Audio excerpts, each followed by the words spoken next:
And Now Foundation, India's first non-profit organization exclusively promoting internet ethics and digital well-being. Loan frauds. Fake agents representing corporates. Fake identity personal loan frauds. Fake instant personal loans that are being offered through SMS or WhatsApp. Warning signs of online loan frauds. No credit check required. Lender is not registered with the government legally. No physical address. Requesting for advanced payment. Often announce that offers expires in few days. How to be safe from online loan frauds. Look for a secure payment, HTTPS URL with a padlock symbol. Never share OTP and PIN numbers or scan QR codes in any form to the buyer or seller, or else it means that your money is getting debited from your account.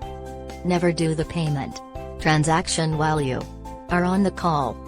Do not click and fill up any short links provided by the buyer or seller. Banker will never ask for an advance fee before the processing of loan application. Banks charge a processing fee, which is deducted from the loan amount. If you face any cybercrime issue, then report to National Cybercrime Reporting Portal, www.cybercrime.gov.in, or call immediately to 155260.